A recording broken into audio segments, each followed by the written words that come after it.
பாமுகம் டிவியிலான தமிழ் வானொலியில் உறவுகளின் இணைய வருவது சிறப்பு முற்றத்து மலர்கள் தொகுப்போடு சாந்தினி துறையிறங்கினவர்கள். வணக்கம், வாருங்கள். இனிய உற்சாக வணக்கம்.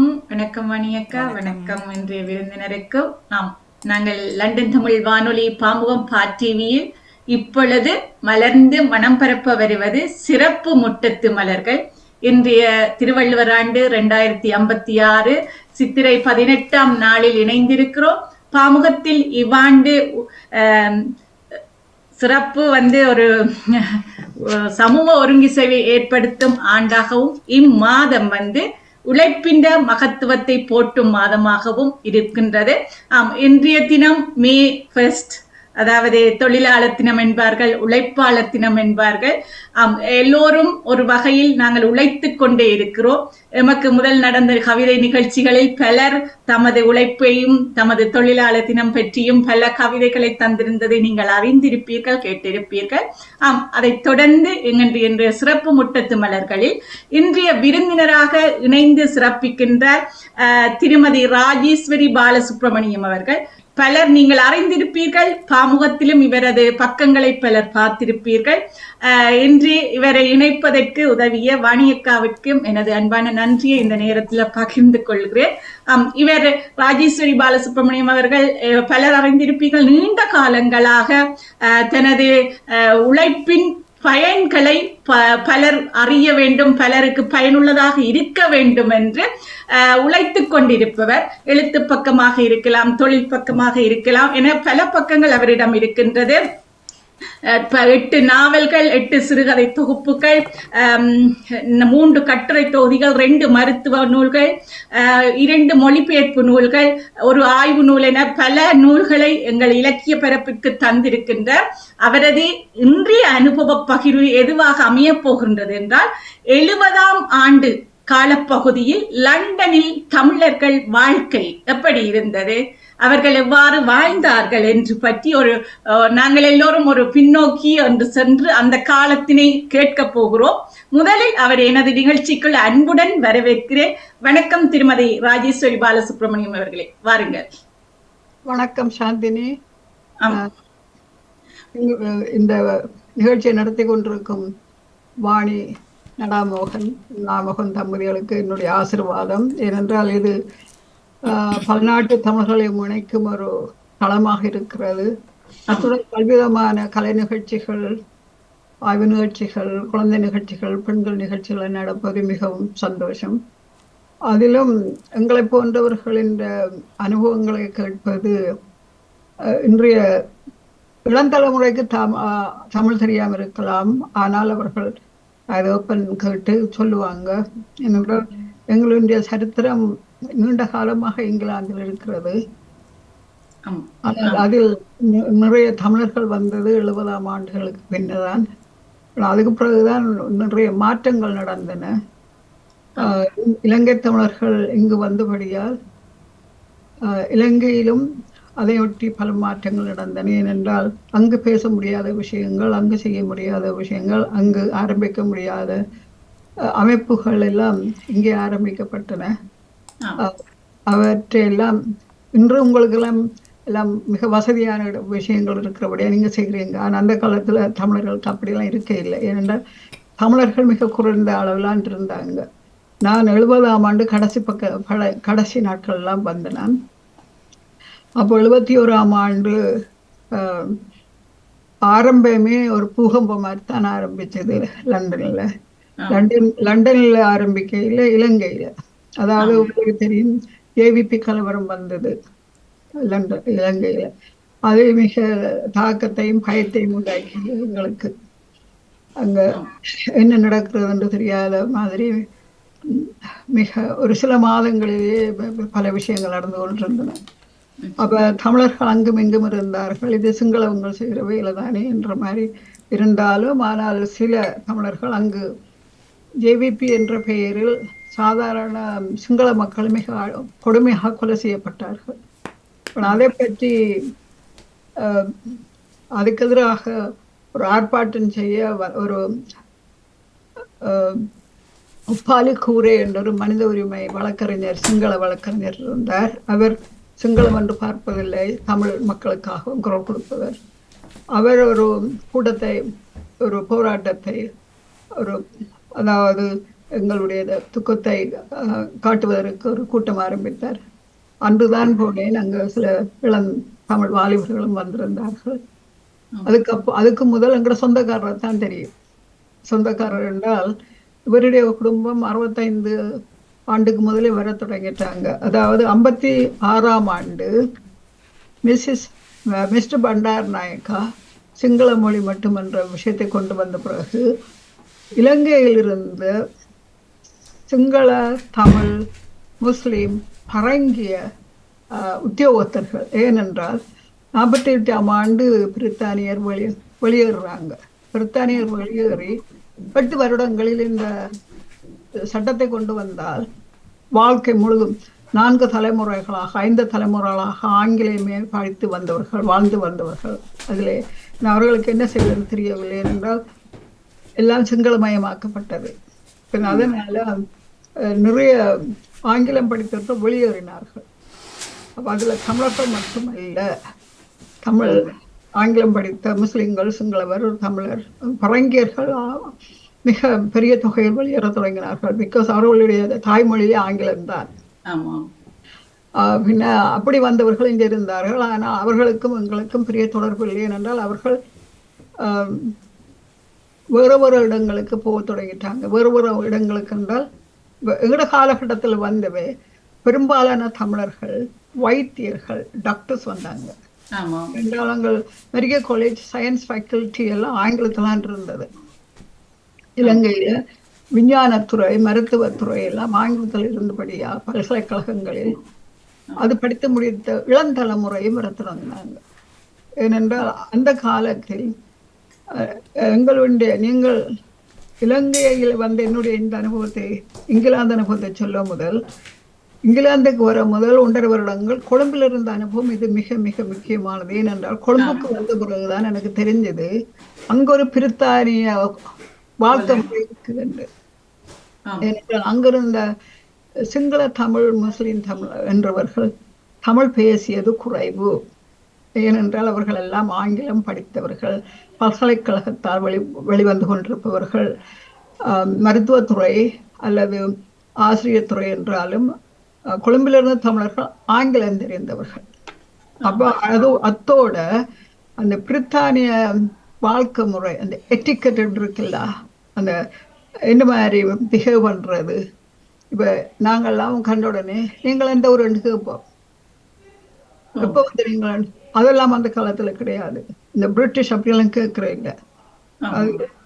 ஒரு ஆள் அறிமுகம் செய்யாட்டா வணக்கம் கூட சொல்ல மாட்டாங்க. அந்த அளவுக்குத்தான் அந்நியமா இருந்தாங்க. அந்நியம் என்றால் ஆங்கிலம் படித்தவர்கள் தங்களுக்குள்ளேயே தங்களின் வர்க்கத்துக்குள்ளேயே இருந்தாங்கன்னு சொல்ல வேணும். அப்படிதான் இருந்தது. அப்ப இவர காலகட்டம் என்றால் இவர காலகட்டம் பாசுபாணியம் சென்ற விஞ்ஞானத்துறை மாணவர்கள், சிங்கள, முஸ்லிம், தமிழ் மாணவர்கள் எல்லாம் ஒன்றாக சேர்ந்து பேசுபவர்கள், நிச்சயமாக இருப்பவர்கள். அவர்களுக்கு இந்த பிரிவினவாதம் என்று ஒன்று இல்லை. நல்ல வடிவா பேசி பழகுவாங்க. அதுக்கு பிறகு வந்த இலங்கை வாழ்க்கை முறைக்கு கம்ப்ளீட்லி வித்தியாசமானது, ஒட்டு மொத்தமாக வித்தியாசமானது கொழும்புல. ஆனால் எங்களுடைய யாழ்ப்பாண தமிழர்கள் பெரும்பாலும் தங்களுக்குள்ளே இருந்தாலும் அந்த விஞ்ஞானத்துறை படித்தவர்கள் அவர்கள் சிங்களவர்களை படிக்க வேண்டிய நிர்பந்தம். வைத்தியர்களாக படிக்க வந்தவர்கள் வைத்தியர்கள், டாக்டர்ஸோட பழக வேண்டிய நிர்பந்தம். அப்ப உங்களுக்கு தெரியும், இன்றைக்கு இருக்கிற அரசியல்வாதிகளோட பிள்ளைகள் எல்லாம் அந்த காலத்தில் சிங்களர்களை செய்த அப்படி இப்படி எல்லாம் நாங்கள் சொல்லிக் கொண்டிருக்கிறோம் இல்லையா? அப்படித்தான் இருந்தது வாழ்க்கை முறை. ஆமாம். உங்கள்ட்ட ஒரு கேள்வி. கொழும்பில எல்லா பகுதிகளிலும் தமிழாக்கள் இருந்த கால பகுதியை நினைக்கிறேன், கூடுதலான இடங்களில். இப்பொழுது ஒரு குறிப்பிட்ட பிரதேசங்களில் தானே வாழ்கிறார்கள், அப்படி இல்லையா? இன்றைக்கும் தமிழர்கள் கொழும்பில் 53% மக்கள் தமிழ் பேசும் மக்கள். இது சிங்கள நாடு என்று சொல்றோம். பல 53% மக்கள் தமிழ் பேசும் மக்கள். ஏனென்றால் தமிழ் பேசும் மக்கள் அந்த அந்நியர் ஆட்சி வந்த காலத்துல இலங்கைக்கு பௌத்தத்தில் இருந்தவங்க கிறிஸ்டியன் ஆகி வேலைக்கு போறதுக்கெல்லாம் விரும்ப இல்லை. அப்ப பௌத்த சிங்களவர்களும் கிறிஸ்டியனாகித்தான் வேலைக்கு வந்தாங்க. சலமன் டாயஸ் பண்டார் நாயக்கா, டட்லி சேட் நாயக்கா எல்லாம் கிறிஸ்டியன் ஆகினவங்க. சரியா? இப்ப ஜெயவாதனான்றவர் அவர் ஒரு காலத்துல செட்டியார். அவர் இப்ப நீங்கள் ஆராய்ந்து கொண்டு போனால் பெரும்பாலானவர்கள் தமிழர் பாரம்பரியத்திலிருந்து வந்தவங்க. அந்த போர்த்துகீசர் காலத்திலிருந்து இந்தியாவிலிருந்து தங்களுக்கு அட்மினிஸ்ட்ரேஷன் நிர்வாகத்துக்கு அங்கிருந்த படித்தவர்களை கொண்டு வந்தார்கள். அத்துடன் வர்த்தகத்துறை எப்பவும் செட்டி அவர்களோட கொண்டோல்லாம் எப்பவும் இருந்தது. நீங்கள் மலேசியாவுக்கு போனாலும் அதற்கு கிளம்புக்கு வந்தவர்களுக்கு இந்தியாவிலும் செட்டியார்ன்றது கொழும்புல சென்னையில பாத்தீங்கன்னா செட்டியார்கள் தெருகள்னு பாத்தீங்கன்னா அந்த வீடுகளை இருந்து போவீங்க, அவ்வளவு பெருசா இருக்கு. அப்படியெல்லாம் அந்த செட்டியார்கள் தான் தமிழ் கலாச்சாரத்தை ஒரு விதத்தில் இறுக்கி பிடிச்சு கொண்டிருந்தவன்னு சொல்லலாம். ஏனென்றால் ஜெயவதனா பாரம்பரியம் செட்டியார்ன்னு சொல்லப்படுது. ஆனால் பம்பலப்பட்டிய டெம்பிள்ல இருந்து எல்லாம் அவங்கெல்லாம் கட்டுனாங்க ஆரம்பத்துல. அப்ப நாங்க யாழ்ப்பாண தமிழர் கட்ட இல்லை, அந்த செட்டியார்கள் தான் இந்த கோயிலெல்லாம் கட்டாங்க. அவன் நான் வரைக்க 68ஆம் ஆண்டு நான் கிளம்புக்கு வரைக்க பியூட்டிஃபுல் அந்த வெள்ளவத்தையில தமிழர் வெள்ளவத்தை கொள்ளுப்பட்டிய வெள்ளவத்தையிலிருந்து தெஹிவள வரைக்கும் தமிழர் இருந்தாங்க. கொள்ளுப்பட்டியில பணக்காராகும். கொள்ளுப்பட்டி என்ற ஒரு இப்ப இன்றைக்கும் ஹைகமிஷன்ஸ் இருக்கிற இடங்கள் எல்லாம் கொள்ளுப்பட்டியை பாம்பலப்பட்டி அந்த ஏரியா தான் இருக்கும். ஏன்னா அதுகளில் எங்கட அப்பர் கிளாஸ் தமிழாக்கெல்லாம் இருந்தாங்க, இப்பவும் இருக்கிறாங்க. அப்பர் கிளாஸ் ஆக்கள் இருக்கிற வீடு அப்படித்தான் இருக்கும். அந்த வாத்தியார்கள் அப்படி இப்படி கிளரிக்கல் சர்வன்ஸ் இருக்கிற இடம் வெள்ளவத்தை அப்படி இருக்கும். ஏன்னா வெள்ளவத்தை ஒரு கம்ப்ளீட்லி ஒரு 70% தமிழாக்களுக்கு மேல இருந்தவங்க, சிங்களாக்களும் இருந்தவங்க, முஸ்லிம்களும் இருந்தவங்க. ஆனால் வெள்ளவத்தை தெஹிவளை, நான் தெஹிவளையில இருந்தேன். அப்ப தெஹிவளையில தமிழர்கள் குறைவு, ஆனாலும் முஸ்லிம்கள் இருந்தாங்க, சிங்களாக்கள் இருந்தாங்க. அப்போ அம்மா அந்த வித்தியாசம் இல்லை. நீங்கள் சிங்களம் தமிழண்டு எல்லாரும் ஹலோ ஹவாயு இருக்கிறது இருந்தது சிங்களாக்கள். நாங்களும் இருந்து நான் வந்த காலத்துல சிங்களம் கட்டாயம் படிக்க வேண்டிய நிர்பந்தம் இருந்தபடியா நான் 3ஆம் வகுப்பு பாஸ் பண்ணேன். நான் பின்ன வந்ததுன்னு சொல்றதுக்கு எனக்கு தெரியும். ஆனா இவர் அங்கேயே பிறந்து வளர்ந்தது 4ஆம் தலைமுறை, இவருக்கு சிங்களம் தெரியாது, அவை படிக்க தயாராகவும் இல்லை. அதுதான் அந்த தமிழாக்கள் ரிவியூஸ் பண்ணி போட்டாங்க, படிக்க மாட்டோம் என்று. அவை இன்னும் ஆங்கிலத்துல பேசிக்கொண்டிருந்தாங்க. ஆனால் வெள்ளவத்தையில நீங்க போனா அழகிய தமிழ் தான் கேட்கும். வெள்ளவத்தை மார்க்கெட்ல நான் சொல்றேன் 1968 வெள்ளவத்தை மார்க்கெட்ல இருக்கிற சிங்கள வந்து தமிழ் கதைப்பாங்க. ஏனென்றால் அங்க இருக்கிற மக்கள் எல்லாம் தமிழ் மக்கள். அப்ப நீங்கள் அந்த கிளம்பு இந்த வெள்ளவத்தை தாண்டி போய் சொந்தக்காரர்கள் 1-2 பேர் அல்லது ஃப்ரெண்ட்ஸ் 1-2 பேர் கொல்லுப்பட்டி பம்பலப்பட்டி அந்த ஏரியாவுக்கு போனா அவங்க very easily they converse in English அப்படி இருக்கும். ஆனால் அன்றைக்கு இருந்த தமிழ் மக்களை விட இன்றைக்கு கூட இருக்கிறாங்க. இலங்கையில கொழும்புல கூட இருக்கிறாங்க. ஏனென்றால் நிறைய காரணங்களால யாழ்ப்பாணத்துல வீடு வாங்காம கொழும்புல வாங்குறாங்க. வெளியில இருக்கிறவங்க அங்க சொந்தக்காரங்களுக்கு பிளாட் எல்லாம் வாங்கி கொடுக்குறாங்க. ஆனா சில இடங்களுக்கு போனீங்க என்றால் இந்த பிளாட்ஸ் என்றா கூட தமிழர் மட்டும் பிளாட்ஸ் எல்லாம் இருக்கு, அப்படி எல்லாம் நிறைய இருக்கு. இன்றைக்கு நான் பாக்குறேன்.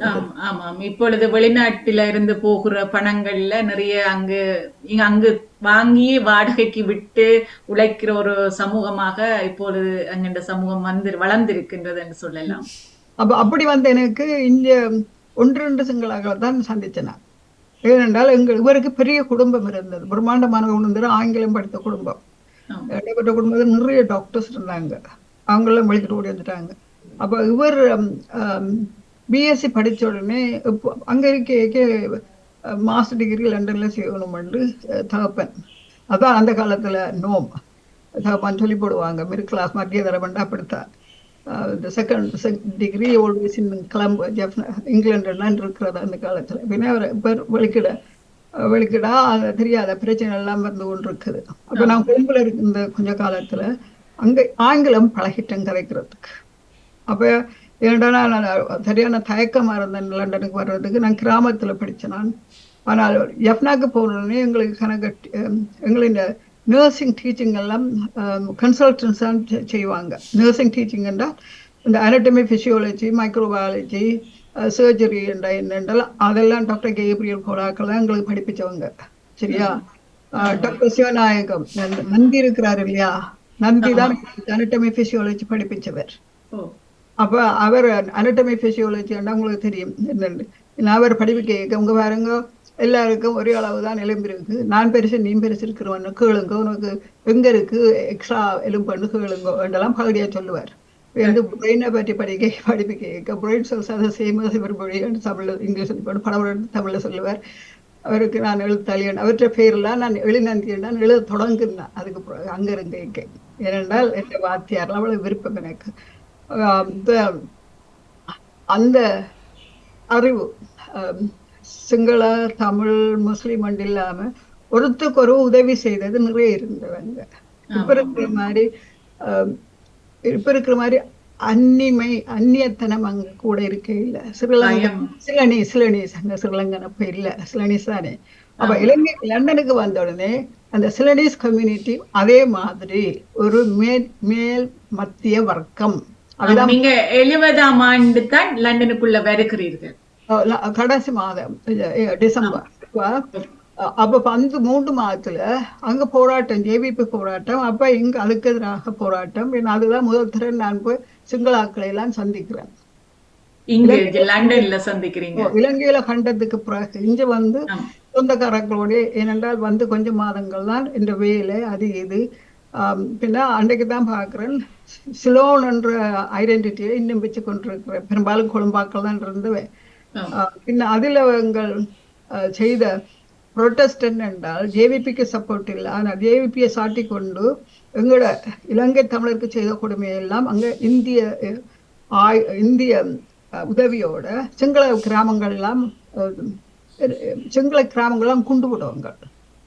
அப்ப எங்களுக்கு அம்னஸ்டி இன்டர்நேஷனல் ரிப்போர்ட் எல்லாம் பார்த்துட்டு எனக்கு அழுக வந்துட்டு, நான் அப்ப எல்லாம் கம்பெயின் எல்லாம் செய்கிறேன், இவரோட தெரிகிறதா எனக்கு வேலை. இன்றைக்கு மேடே இருக்கு இல்லையா, கொழும்புல என்ன மேடே இழுத்து கொண்டு போயிடும் மனுஷன். இன்றைக்கு சிவப்பு சாரையை கட்டுனது, உண்மையா சொல்றேன்னா தற்செயலா கட்டுனது. இப்ப நீங்கள் மேடேன்னு சொல்லுறது எனக்கு ஞாபகம் வருது. நான் சிவப்பு பாவாடை கட்டி கொண்டு மேடேக்கு கொழும்புக்கு ஒரு அங்க இருந்து வந்து கொழும்புக்கு போனார். சீரியஸ்லி பாருங்க என்ன மாதிரி இன்னைக்கு நடந்திருக்கு. நீங்க அவசரமா சொல்லுங்க, ஓடி போய் 10 நிமிஷத்துல வாங்கன்னு சொன்னீங்க, ஓடி ட்ரோயரத்துல இருந்து முன்னுக்கு சாரி எடுத்து கட்டினா ரைட். அப்ப இங்க வந்த உடனே அப்ப அதுக்கு பிறகு தமிழாக்கள்ற வாழ்க்கை எப்படி இருந்ததுன்னா கொழும்புல இருந்த வாழ்க்கை மாதிரிதான் இருந்தது. அதாவது அந்த வர்க்கம் இருக்கு இல்லையா,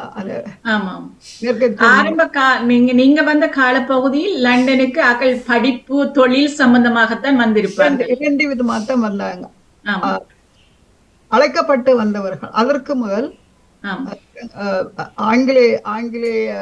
ஆங்கிலேய கம்பெனிகள் எல்லாம் இருந்தோம் அங்க, எடுத்துட்டாங்க தங்கடாக்கள் எல்லாம். பண்டார்நாக்கா வரும் வரைக்கும் ஆங்கிலேய கம்பெனிகள் நாங்க கிளம்புக்கு வரைக்கும் இந்த ஆங்கிலேயர்கள் எல்லாம் வலுநோம்பலா காணலாம். அப்படி வீடெல்லாம் இருந்தவைக்கு பண்டார்நாக்கா வந்தோடனே கொஞ்சம் கொஞ்சமா வெளிக்கிட்டுட்டாங்க. பின்ன அவங்களோட வேலை செய்த ஆக்கள் எல்லாம் அதே அவங்க எடுக்கிறாங்க இல்லையா. சரியா? அடுத்தது பேர்கஸ், இங்கிலீஷ் தானே இந்த லாங்குவேஜ் எல்லாம் வர்றது. அவைக்கு பேர்கஸ் நிறைய போனது ஆஸ்திரேலியாவுக்கு. 65ஆம் ஆண்டு கடைசியில் சொல்லிச்சுன்னா கிட்டத்தட்ட 60% மேலான பேர்க சொல்லிக்கிட்டுட்டாங்க. மிஸ்ஸஸ் பண்டார்நாயக்கா சிங்கள ஓன்லி என்று கொண்டு வந்த பிறகு அங்க அவைக்கு இருக்கலாம் போயிட்டது. அப்பதான் ஆஸ்திரேலியாவும் திறந்து விட்டது. அதுக்கு முதல் ஆஸ்திரேலியா கருப்பர்களுக்கு இடம் கொடுக்க இல்லை. அது தெரியுமா உங்களுக்கு? அது தெரியாது. No black Australia. அது பிறகுதான் அவை திறந்து விட்டு இவை போனவை. அதுபோல நிறைய மாற்றங்கள் படப்படாண்டு நடந்தது. இப்ப நாங்கள் வரைக்கும் இருந்த மாற்றம் முதல் சில மாதங்கள் சில வருடங்கள்ல எங்களின் வாழ்க்கை முறை கொழும்பு மத்திய யாழ்ப்பாண தமிழர் வாழ்க்கை அவ்வளவுதான். ஏனென்றால் நான் பர்டிகுலோ இவரோட குடும்பம் அதுதான் என்ற வாழ்க்கை.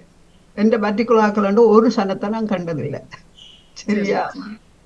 நீங்க வரும் பொழுது கிட்டத்தட்ட உங்கண்ட நீங்கள் இருந்த இடங்கள் எவ்வளவு தமிழாக்கள் இருந்திருப்பார்கள்? நாங்க ஆக்களை சொந்தக்காரரை காண்றதே ஒரு 2 கிழமைக்கு பிறகுமா. தமிழாக்கள் பக்கத்துல இல்ல, நீங்க நிக்கிற மாதிரி இல்லை. தமிழாக்கள் மட்டுமில்லை, ஏசியனை காண்றதே அபூர்வம். ஏசியன் கடைகள் ஒன்று ரெண்டு இருந்தது, ஏசியன் இருக்கிறாங்க, கனகாலமா இருக்கிறாங்க. ஆனால் எங்களை மாதிரி தான் இந்த ஹையர் நம்பர் ஆஃப் பீப்புள் இந்த இந்தியன் சப்கான்டினென்ட் தானம்மா. இந்த செகண்ட் வேர்ல்டு பிறகு இங்கிலாந்துல ப்ரொஃபஷனல் எல்லாம் செத்து போனாங்க தானே முதல்ல செகண்ட் வேர்ல்டு வார்ல. அப்போ 48ஆம் ஆண்டுக்கு பிறகு 50ஆம் ஆண்டு அதுக்கு முதலே கொஞ்சம் கொஞ்சமா வர தொடங்கிட்டாங்க. அதுக்கு முதல் வந்து நேரு எல்லாம் வந்து படிச்சுட்டு போனவர், காந்தி வந்து படிச்சுட்டு போனவர், அம்பேத்கர் வந்து படிச்சுட்டு போனவர், ராமநாதன் வந்து படிச்சுட்டு போனவர், அருணாச்சலம் வந்து படிச்சுட்டு போனவர். அவ வந்துட்டு படிச்சுட்டு போயிடுவாங்க. நாங்க இருக்கிற காலத்துல கூட படிச்சுட்டு போறவே நிறைய இருந்தது, படிச்சுட்டு திருப்பி ஓடி வந்துட்டாங்க. நாங்க வரைக்க படிச்சு கொண்டிருந்த பிஎஸ்டி எல்லாம் செய்து கொண்டிருந்தவங்க இலங்கைக்கு திருப்பி போயிட்டு திரும்பி ஓடி வந்துட்டாங்க. அங்க இருக்கிற நிலைமை முதல் மாதிரி இல்லையன்று. அப்ப நாங்க வரைக்க தமிழர்கள் இருந்தார்கள், ஆனால் அந்த எண்ணிக்கை மிக மிக மிக குறைவு. அப்ப நாங்கள் வர சொந்தக்காரர்கள் காண்போம், 2 கிழமைக்கு காணுவோம், மீட் பண்றதுக்கு. என்னென்னா ஒரு ஆளை வேண்டி வந்துட்டு எல்லாம் தெரியாத உலகம் தெரியாது. அப்ப நீங்கள் யாரோ கேட்ட நீங்கள் இன்னைக்கு அப்ப சாப்பாட்டு முறையில் எப்படின்னு கேட்டீங்களா, சோறு கறிதான் பெரும்பாலும் சாப்பிட்டோம். ஏனென்றால் ஏதோ ஒரு இடத்துல போய் பாகிஸ்தானி கடைகள் இருந்தது, இறைச்சி கடை எல்லாம் உண்டா இருக்குவாங்க. இன்றைக்கு தானே பாகிஸ்தானி கடைகள். நீங்க ஏசியன் கடைகள் இருந்தேன்னு சொல்றீங்க, ஆனால் தமிழ் ஏசிய ஆட்கள் வச்சிருந்தாங்க. வச்சிருக்கேன் இல்லம்மா, பாகிஸ்தான் ஆக்கள். பாகிஸ்தான் இந்த லண்டன்ல இருந்த கடை, எங்களுக்கு பக்கத்துல இருந்த கடை பாகிஸ்தானி கடை. அதுல ஆட்டு வச்சு 28 பென்ஸ். அப்ப நாங்க வந்த பிறகுதான் அந்த சிஸ்டம் மாறினது. அதுக்கு முதல் உங்கள் சில்லிங் அதுன்னு தான் வச்சிருந்தவங்க. கவுன்சிலிங் இருந்தது. இலங்கையிலையும் கதைக்கிறது தானே, 1 பவுண்ட் 4 சிலிங். 1 பவுண்ட் என்றால் ₹1, 4 சிலிங் என்றால் 25% 1 சிலிங் இலங்கையில. ஞாபகம் இருக்கு? நாங்க சின்ன பிள்ளையா இருக்க கிளவியில் கதைக்கிறது, 4 சிலிங் என்றாலும் கதைக்கிறது. நாங்க வரைக்கும் அந்த சிஸ்டம் இருந்தது. 71ஆம் ஆண்டு அது மாறுது. அப்ப அது வரைக்கும் 71ஆம் ஆண்டு மார்ச் மாதமே அப்படிதான் மாறினார். அதுக்கு முதல் ஒரு பொட்டேட்டோஸ், ஒரு ராத்து பொட்டேட்டோஸ் 1 பெனி. சரியா? ஒரு கோழி 15 பெனி. ஆட்டிறைச்சி கோழி இந்திய கடையில, இங்கிலீஷ் கடையில வாங்கலாம். ஆட்டிறைச்சி நாங்க போய் பாகிஸ்தானி கடையெல்லாம் வாங்குறது. அவன் பச்சை மிளகாலாம் வச்சிருப்பான். சரியா? ஆனால் அங்க நான் நினைக்க இல்ல, பாவக்காய் இருந்தது, அந்த பச்சை மிளகாயும் I can't remember much. ஆனால் நாங்கள் 2 கிழமைக்கு இருக்கா அப்ப நாங்க கார் வச்சிருக்க இல்ல, இவருக்கு முன்னாள் நிறைய பேர் இருந்தவங்க சொந்தக்காரங்க. என்ன சொல்லிச்சு, Bala get ready to go to South Hall, we can do the shopping. எல்லாம் இங்கிலீஷ்லாம் நடக்கிறது. ஓகே, ஷாப்பிங்னு சொல்லிவிடும். பின் அங்க போய் எல்லாம் வாங்கிட்டு வந்துடுவோம், அரிசில இருந்து எல்லாம் வாங்கிட்டு. அப்ப நாங்கள் தூரத்துக்கு போறோம்னாலும் இருந்தது தமிழ் கடைகள் இருக்கே இல்லை, தமிழ் கடைகள் இருக்கவே இல்லை. அதுக்கு பிறகு 72ஆம் ஆண்டு அங்க இலங்கையிலிருந்து ஸ்டூடெண்ட்ஸ் ஸ்டாண்டர்டைசேஷன் வந்து இல்லையா, தரப்படுத்தல். அதுக்கு ஸ்டூடெண்ட்ஸ் 73, 74 வர தொடங்கிட்டாங்க. அதுக்கு முதல் வந்தவே 1-2 ஸ்டூடெண்ட்ஸ் வந்தவே. எப்படி வந்தவே என்றால் 50ஆம் ஆண்டுகள்ல ஆங்கிலேயர்கள் உதவியுடன் வந்த அந்த ஆங்கிலேய உத்தியோகத்தர்கள், ஆங்கிலம் படித்து பெற்ற மாமா எல்லாம் சைக்கியாட்ரிஸ்ட், பின்ன ஆங்கிலத்தெல்லாம் படித்தவர், அவையெல்லாம் வந்து நிறைய டாக்டர்ஸ் வந்துட்டாங்க. பேர்ந்து வந்தவே இவர் போல ஃபர்தர் ஸ்டடிக்கு வந்தவே. 60ஆம் ஆண்டுக்கு பிறகு சிங்களவள்ளி வந்த பிறகு 66ஆம் ஆண்டுக்கு பிறகு ஸ்ரீலங்கா யூனிவர்சிட்டியில பாஸ் பண்ணவே எல்லாம் மேற்படிப்புக்கு ஆங்கிலத்துக்கு வெளியில வர வேண்டி வந்தது. அப்ப பிரச்சனையால வந்தண்டு இல்லை. ஆமா, அப்படி என்ன இங்க தமிழ் ஆட்கள் நீங்க சேர்றதுக்குரிய சந்தர்ப்பங்கள் எதுவாக இருந்தது? நீங்க சொந்தங்கள்ட்ட போய் வருவீங்க. நாங்க வந்த அந்த ஆண்டு தமிழ் லண்டன் முரசு ஆரம்பிச்சிருந்திருக்குது, எனக்கு தெரியாது. சரியா? லண்டன் முரசு என்ற பத்திரிகையா அல்லது லண்டன் முரசு பத்திரிகை. இவர் ஃப்ரெண்ட் வெள்ளவத்தையில சரஸ்வதி மகா வித்தியாலயத்துக்கு கொண்டா படிச்சவை யாரு, சபாபதி பிள்ளை மகன் சதானந்தனும் பாலசுப்ரமணியாக்களும் உண்டா படிச்சவை. பின்ன நாங்க கேள்விப்பட்டோம் லண்டன் முரசு நடக்குது அப்படின்னு. அப்ப எனக்கு கனெக்ஷன் அதுல வந்துட்டது. லண்டன் முரசம் இருந்தது. அதுக்கு கையெழுத்து பத்திரிகை மாதிரி இருந்தது. பிந்து இன்னும் இந்த எங்களோட மாணவர்கள் வந்த பிறகு 74ஆம் ஆண்டு 75ஆம் ஆண்டு அவங்க கெசன்ட் ஒன்று உண்டாக்குனவங்க. அது கெசன்ட் உண்டாக்குனவங்களா மாணவர் சங்கம் உண்டாக்குனாங்களான்னு ஞாபகம் இல்லை. அது கெஸ் ஆனது ஜெனரல் யூனியன் தமிழ் ஸ்டூடெண்ட் அது வந்தது. அப்ப அதுக்கு முதல் கையெழுத்து பத்திரிகை அப்படி இப்படி நிறைய இருந்தது. அதை பற்றி பெரிய ஒரு ஆய்வு கட்டுரை எழுதிக்கிறோம். அந்த வளர்ச்சி, தமிழ் வளர்ச்சியை பற்றி. நான் இப்ப இன்னைக்கு நாங்க கேட்கிறது வாழ்க்கையை பற்றி, தமிழர் வாழ்க்கை பற்றி. பள்ளிக்கூட செல்வி அக்காவும் நெதர்லாந்துல இருந்து இணைந்திருக்கிறா, கேட்டுக்கொண்டிருக்கிறார் நினைக்கின்றேன். செல்வி அக்கா, உங்களிடம் இருக்கும் கேள்விகளையும் நீங்கள் அந்த நேரத்தில் ஏதாவது உங்களுக்கு கேட்க வேண்டும் இருந்தால் அவரிடம் கேட்டீர்கள், அவரும் சந்தோஷப்படுவார். கேட்டுக்கொண்டுதான் இருந்தேன். ஆரம்பத்தில இருந்து கேட்டுக்கொண்டு இருக்கிறேன். இல்ல அந்த காலத்துல வரையக்குள்ள இவ்வளவு கஷ்டப்பட்டு அப்பா படிக்கிறதுக்கு எவ்வளவு கஷ்டப்பட்டா இப்ப சுலபமா வந்தும், ஆனா சில பேரால் அதை முடிக்காமல் இருக்கிறது. செல்விமா, என்னுடைய 70ஆம் ஆண்டு நாவல்களை படித்தா தெரியும் எங்களை மாணவர்கள் எவ்வளவு துன்பப்பட்டு படித்தார்கள் என்று. எழுதுனா அவங்க என்ன திட்டினவங்க ஏன்னு சொல்லுங்க. அவங்க லண்டன் மாப்பிள்ளை அங்க எக்கச்சக்கமா சம்பளம் எடுத்து என்ன சலரிக்கு சம்பளம் நல்ல சம்பளம். பின்ன நான் ஒரு கதையில பாவங்கள் இவங்க பட்ட கஷ்டம் உங்களுக்கு தெரியுமா? ஒரு ஓவர் கோட் வாங்குறத கூட தியாகம் செய்துட்டு அம்மா சரியா? அந்த ஓவர் கோட் ரெண்டு விண்டருக்கு பாவிச்சுட்டான், 3வது விண்டருக்கு பாவிக்க வேண்டிய என்னோட அம்மா மதில் கட்ட காசு கேட்கிறா. இதை நான் கேள்விப்பட்டேன். சட்டியான ஆத்திரம் வந்துட்டது. அவக்கு என்ன தெரியும் இந்த பிள்ளை என்ன செய்யுதுன்னு. அவன் தாக்கி காசு அனுப்பிச்சு சில ஓவக்கோட்டை எடுக்க அது கொஞ்சம் தடையா தெரிஞ்சது. பின்ன நான் ஓட்டைகள் விழுகின்றன கதை எழுதி போட்டேன். ஐயோ, நான் பாடு இந்த ஸ்டூடெண்ட்ஸோட நான் பட்டு அவங்களெல்லாம் கத்தி குளறு இந்த அநியாயமே எங்களுக்கு செய்யறா. பின்ன நாங்கள் ஏதோ எங்களை கஷ்டத்தை எங்களை தாய்தாப்பனுக்குன்னு சொல்லணும்ண்டு. அது மட்டும் இல்லை, ஏன்னு உனக்கு தேவையில்லா வேலை பேசாம அவங்களுக்கு இப்படி கதை எழுதுறதுலாம் வாய்ச்சி பழக்கம் இல்லை. எங்கேயே வாய்ச்சிருக்க மாட்டாங்க. நான் யதார்த்தவாதி, சமுதாயத்தை பாக்குறேன். இந்த சமுதாயத்துல அம்மா நான் அண்மையில கொழும்புக்கு அண்மையில 12ஆம் ஆண்டு கொழும்புல போயிருக்க இந்த கம்ப்யூட்டர் சென்டர்லாம் நீங்க டெலிபோன் எடுக்கலாம் என்றால் அங்க போறேன். ஒரு பிள்ளை பக்கத்துல அம்மா வந்து கழிச்சு கொண்டிருக்கிற பிள்ளையோட 12ஆம் ஆண்டு நான் சொல்றது இப்ப 13 தம்பி என்னண்டு நாங்கள் அவைக்கு குறையாண்டு காட்டணும், அவை முதலுக்கு வெள்ளையடிக்கணும் காசனுப்புங்க. எனக்கு அதால போய் மகன் எவ்வளவு கஷ்டப்படுறான்னு தெரியுமான்னு கேட்கணும் போல இருந்தேன். ஏன்னா அவன் அகதியா வந்தவன். அவன் அவன் கேட்கிறா, அவன் சொல்றான் அகதி இன்னும் அகதியாத்தான் இருக்கிறான், பாஸ்போர்ட் கிடைக்கல. அவன் சொல்றது, அவன் கதைக்கிறது கேட்கிற மறுமொழியில இருந்து தெரியுது அவன் என்ன கழிச்சு கொண்டிருக்கிறவன். ஆனால் அதை தாண்டி அவ மதலுக்கு வெள்ளை அடிக்கிறது காசு கேட்கிறான். நினைக்கிறேன் இந்த அம்மாக்களுக்கு விளங்குற இல்லையா? அடுத்தது அந்த காலத்துல இன்னும் ஒன்று நடந்தது. என்ற கதை எழுதுகள்லாம் வந்து அவங்களோட நான் அடிப்படை படையலாம் அவங்கள சண்டைக்கு வந்தவங்க. இவங்க லண்டன் மாப்பிள்ளை என்றோடனே வந்து 2 வருஷத்துலயே கல்யாணம் பேசுவாங்க. அங்க கொழும்பு பிரமுகர்கள், யாழ்ப்பாண இனியில என்று பெரிய வியாபாரிகள் அவங்களுக்கு கல்யாணம் பண்ணி இவங்க அங்க போய் முன்பும் தெரியாத பிள்ளையம்மா காசு கல்யாணம் முடிச்சுட்டு வந்து பாவமா இருக்கும் சில வாழ்க்கை. என்றால் இங்கிலீஷ் சரி கேட்டதா இருக்கிறாங்க, ஆனால் அந்த பிள்ளை கொண்டும் தெரியாது.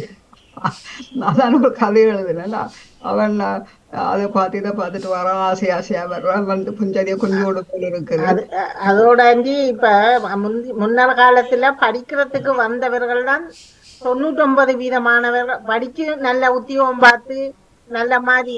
இப்ப எல்லாரும் தானே இல்லம்மா, அந்த காலத்துல வந்துவே படிச்சுட்டு இருக்கலாது. இங்க அதான் வெளியில போகணும். இப்ப எந்த மச்சாங்கள் எல்லாம், எந்த மச்சான் அவர் சிவில் இன்ஜினியரிங் படிச்சவர், படிச்சு முடிச்ச உடனே he can't stay, he has to go back.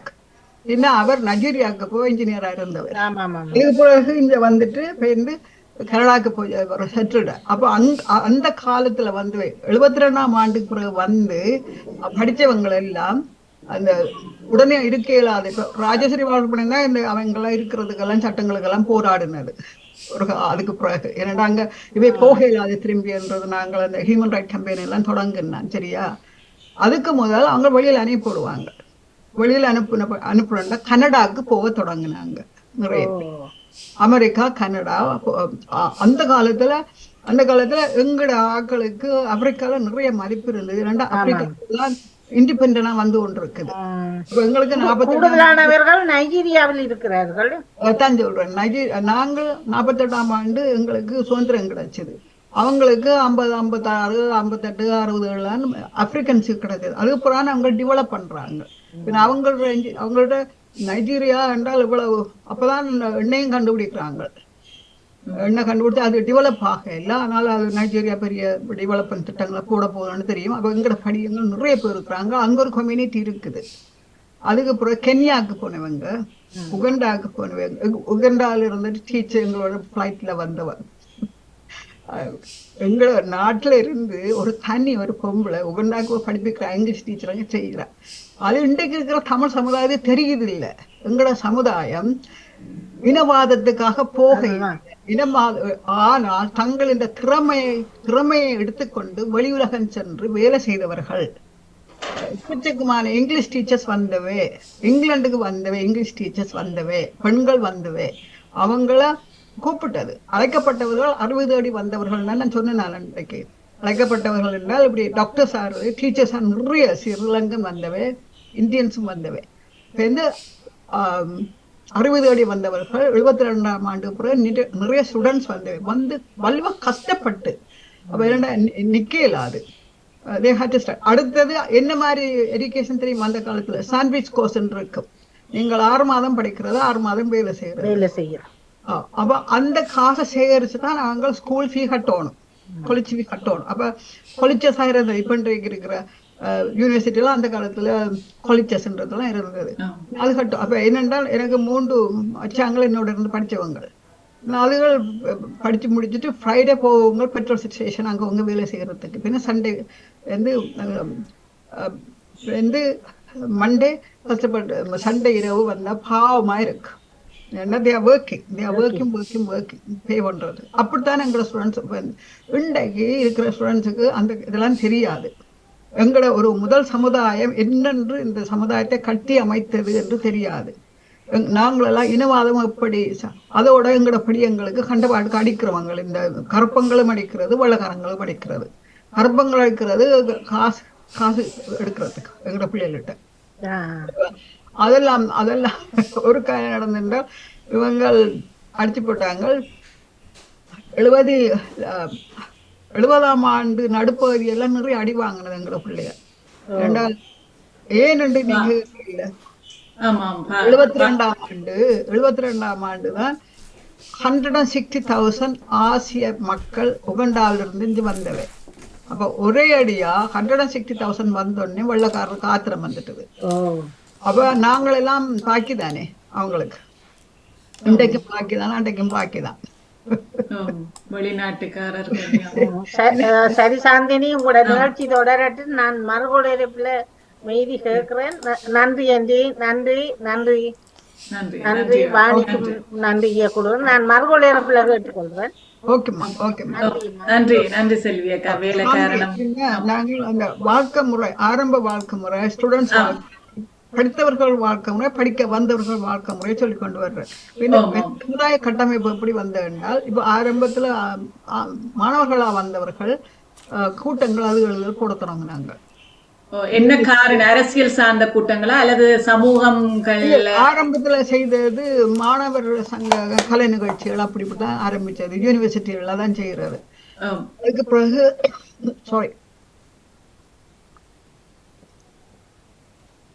அதுக்கு பிறகு 72ஆம் ஆண்டு அந்த தாக்கத்தால நிறைய பேர் வர தொடங்கினாங்க. 74ஆம் ஆண்டு தமிழ் மகாநாட்டு பிரச்சனையும் வந்தது. அதுக்கு பிறகு அரசியல் மயமாக்கப்பட்ட கூட்டங்கள் ஆரம்பிச்சிரு. அதுக்கு முதல் எல்லாம் தமிழர் என்று இருந்தது. அதுக்கு பிறகு அவதிப்பட்ட தமிழர் என்ற துணிதான் அதுல இருக்கு. அதுக்கு முதல் 60 அடி வந்த தமிழர் புறாவுடா இருந்தவங்க இப்ப பயம் வந்துட்டது. வரைக்க இருந்த அந்த ஆளுமை இருக்குல்ல, நான் வந்திருக்கிறேன் படிச்சுட்டு ஊருக்கு போப்போம், அதெல்லாம் இல்லை. அதுக்கு பிறகு ஓகே. அந்த ரிஃப்ளெக்ஷன், அந்த சைக்காலஜிக்கல் ரிஃப்ளெக்ஷன் எப்படி வந்ததுன்னா நிறைய பத்திரிகைகள், கையெழுத்து பத்திரிகைகள் இருந்து இன்னும் ஒன்று என்னென்றால் அந்த அச்சடிக்கிறது தான். ஆனால் சும்மா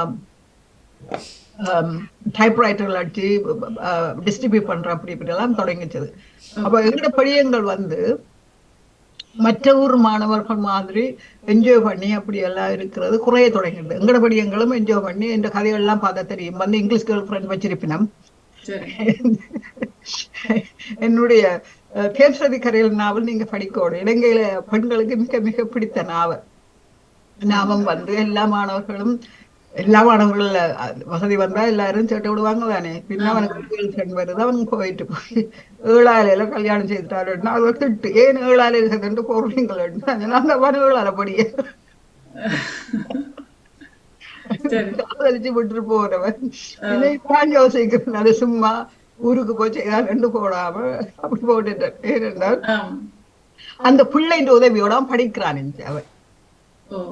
வெள்ளக்கார ஃப்ரெண்ட் வெள்ளக்காரி உதவி செய்வாள், படிப்பான், படித்து போட்டு அவளோட இருப்பான். கொழும்புல கல்யாணம் செய்திருவான். அப்படி நிறைய நடந்து அது அங்க இருக்கிறவைக்கும் தெரியும்.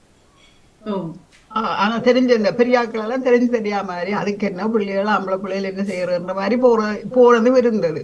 ஆனா அது இது இப்ப இல்லை. 2000 குடும்பத்துல இருக்கிறபடி அந்த காலத்துலமா பையங்கள் எல்லாம் ஒரு வீட்டுல 10 பேர் 20 பேர் 10 பேர் அவ சொந்தக்காரோட இருக்கிறதெல்லாம் குறைவு. இப்ப நாங்கள் வந்தபடியா எந்த மச்சாங்கள் என்னோட இருந்து படிச்சாங்க.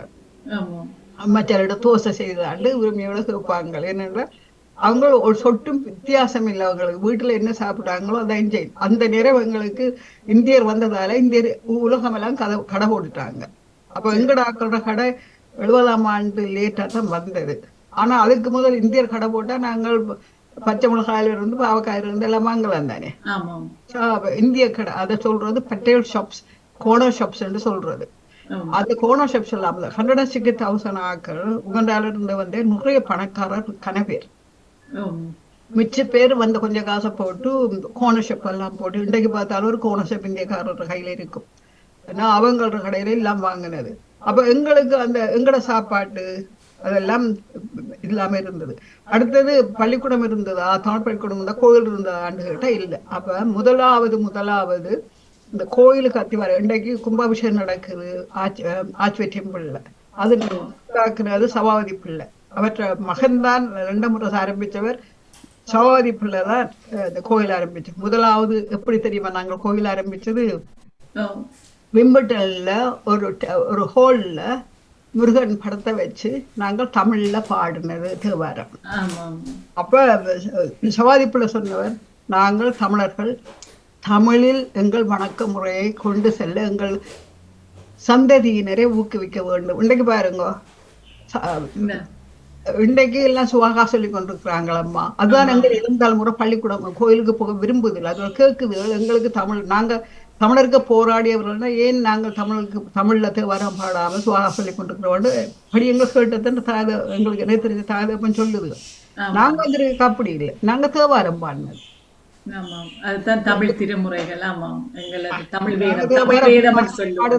நாங்க வாசுபோனியம் கடவுளாதி கோஷம் பண்ணி கொண்டிருந்தாலும் நான் கோயிலுக்கு போறேன். அவர் அங்க சவாதி பிள்ளையற்ற அதுக்கு போறதில்லை. அவர் தடுக்கிற இல்லை, போய் தேவாரம் பாடுறதையும் தடுக்கிற இல்லை. வீட்டுல அங்க எல்லாம் வீட்டுல தீபாவளி வாழ்த்து அந்த காட்டு இந்த காட்டு வரைக்கும் அக்கான புற படங்கள் எல்லாத்தையும் வச்சு கும்பிட்டு கொண்டிருப்பேன். பின்ன பையன் அப்பாட்ட பெரியவர் கேட்டார், அம்மா சாரி போட்ட எலிஃபண்ட கும்பிடுறா ஏனப்பான்னு. விநாயகரை கும்பிட அது கண்டதுல தானே. பின்ன அப்பா சிரிச்சு போட்டாரு. நான் சொன்னேன், அது different culture, different way of worshipping gods சொல்லி போட்டு விட்டுட்டேன். அதுக்கு பிறகு டெம்பிள் அத்திவாரம் போட்டாங்க. ஏர்லி 80s தான் அத்திவாரம் போட்டது ஆட்சி. அதுக்கு முதல் எங்களுக்கு டெம்பிள் இருக்க இல்லை. அப்ப இந்த இங்கு வந்தவர்கள் தனிமையில இருந்த பின்னால், குடும்பம் இல்லாமல் தனிமையாக இருந்த காரணத்தினாலும் அந்த பிள்ளைகள், சிறு பிள்ளைகளுடைய பக்கங்கள் இருந்தது குறைவாக இருக்கலாம். ஒரு சிறு பிள்ளைகள் இருக்கிற குடும்பங்கள் குறைவாக இருக்கும் நினைக்கிறேன். நாங்க வந்த காலத்துல எல்லாரும் குழந்தைகளோட வந்தவர்கள். ஓ எங்களோட சொந்தக்காரர்கள் எல்லாம் குழந்தைகளோட வந்தவர்கள். ஓகே. அதுக்கு படிக்க வந்தவர்கள் கல்யாணம் அப்பா படிக்க தொடங்குறாங்க. சரியா? படிக்க இந்த வந்தவங்க குழந்தைகள் குடும்பத்தோட வரக்கூடிய நிலைமை இருந்ததா? அதான் சொன்னேனே, அந்த ஆங்கில ஆக்களோட வேலை செய்தவை எல்லாம் ஈஸியா வந்துடும் அவங்க. சரி. ஆமா, ஸ்ரீலங்கால எக்கச்சக்கமான இடங்கள் ஆங்கிலேயர் கையில அனிமா இருந்தது. ஓம் ஓம் ஆம். ஆரங்க அட்மினிஸ்ட்ரேஷன் ஆயிட்டு இருந்தது ஆங்கிலேயர். ஆங்கிலேயர். அப்ப 48 அவன் போறான். 56 சிங்கள ஒளி வருது. அதை கண்ட தமிழாக்கள், அதுல வேலை செய்ய தமிழாக்கள் என்ன செய்யறது? அவன் வெளியில வந்திருந்தாலும், அந்த இங்கிலீஷ்காரன் வெளியில வந்திருந்தாலும் they will help them to come out. அப்படி நிறைய நடந்தது. சரி சரி. பிகாஸ் லண்டன்காரர் இங்கு வரும் பொழுது அவர்களுடன் சேர்ந்து வேலை செய்தவர்கள் குடும்பமாக இங்கு வர தொடங்கி இருக்கிறார்கள். அப்பள பண்ணவே உடனடியா 48 வரை இல்லை, அதுக்கு முதலே வர தொடங்கிட்டேன். தொடங்கினது 56 பிறகு. அதுக்கு மேல் வர தொடங்கிட்டாங்க. எங்கட மாமா எல்லாம் உடனடியா வந்தது 56 பிறகு.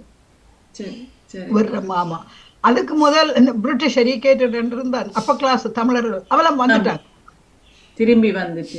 இல்ல அங்க 48 இருந்து 52 வரைக்கும், 56 வரைக்கும். 52லயே இந்த கொள்கை தொடங்கிருத்தானே வர்ற சிங்களத்தை பற்றி கதைக்கிறார். எங்களுக்கு விளங்கிட்டது இவங்களை என்னெல்லாம் செய்ய போறாங்களான்னு. So they help by the அவங்க பிரிட்டிஷ் கம்பெனிகளில் வேலை செய்தோம்மா, பிரிட்டிஷ் ஆக்களோட வேலை செய்தது.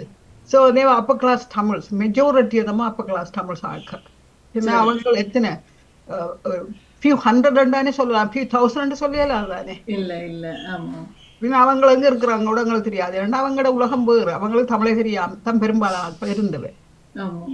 ஆனால் வெள்ளவத்த தமிழர், எங்களோட சொந்தக்காரர்னு சொன்னேன், மற்ற சொந்தக்காரர் அவையெல்லாம் வெள்ளவத்த தமிழர் பிள்ளைகள் சைவ சித்தாந்தம் தெரிஞ்ச பிள்ளைகளா தான் இருந்தது நாங்க வரைக்கும். அதாவது அதை சைவ சித்தாந்தம் படிச்சு கொண்டிருக்கே இல்லை, அந்த மாதிரி குடும்பங்கள்ல வந்தேன்னு சொல்றேன். இனி இல்லையண்ட தமிழ் தன்மையோட வந்தவை. இனி இல்லையண்ட தமிழ் ஆங்கிலம் நிறைய கதைச்சாலும் கொண்டாலும் வெள்ளவத்தையிலையும் அந்த காலத்துல நான் சொன்னேன் தானே, அந்த பியூட்டி ஆஃப் பம்பலப்பட்டி கோவிலுக்கு போறது வள்ளுவத்தை ஆக்கள் பார்க்க அழகா இருக்கும். நல்லூர்லுக்கு நாங்கள் கோவிலுக்கு போறோம், அதே மாதிரி தான் இருக்கு. ஒரு சொட்டு வித்தியாசங்கள கலாச்சாரம் மிக அழகா இருந்தது. அது கொழும்பு லண்டன்லயும் தொடர்ந்தது. எங்களுக்கு ஒரு டெம்பிள் இருக்காலும் விம்பிள்டன்ல ஒரு ஹோல் இருந்தபடியா அங்க போயிருந்தோம்.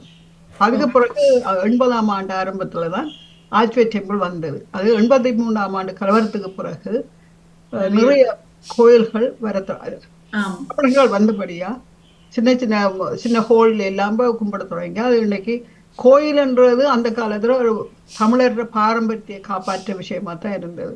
ஆனா அதுக்கு பிறகு வந்த கோவில்கள் எப்படி வந்தது தெரியுமா? தமிழாக்கள் கடை போட்ட வந்தானே, கடை காசு உழைக்க தொடங்கினா அதுக்கு நல்ல காசு வர தொடங்கிட்டு அதை விட கோவில் போட்டா நல்ல காசு வருமானு சொல்ல சீரியஸா இதை கேட்கிறவன கோபம் வந்தா எனக்கு அதை அக்கறை இல்லை. ஏனென்றால் நான் இங்க இருந்த நான் கோவில் ஆரம்பத்தையே தெரிஞ்சேன். அதனால சில கோயில்கள் அப்படி நடைமுறையில் இருப்பதனால அதை அப்படி கதைக்க வேண்டி வருகிறது. நாங்க அது வியாபார நோக்கோடு நடக்கின்றது என்று சொல்லி சில கோயில்கள் நான் அதுக்கெல்லாம் போறேன் இல்லை. ஏனென்றால் நாங்கள் ஸ்பிரிச்சுவலிசம் உங்களுக்கு தெரியுதானுமா, நாங்கள் கடவுள் எங்கும் இருக்கிறாருமா. நிச்சயமாக அங்க கடவுள் எங்கும் இருக்கிறாருமா. நாங்கள் மனம் சார்ந்ததோ அது எங்களுடைய மனம் சார்ந்தது. நாங்கள் எங்களுக்கு கடவுளை எழுந்த இடத்திலும் நாங்கள் எங்களுக்குள் கொண்டு வரக்கூடிய தன்மைகள். நீங்கள் என்ற வீட்டை எலக்ட்ரிஷியன் வந்து சொல்லுவார் இது மியூசியமா இருக்கு, அவ்வளவு கடவுள் என்ற வீட்டில் இருப்பார்.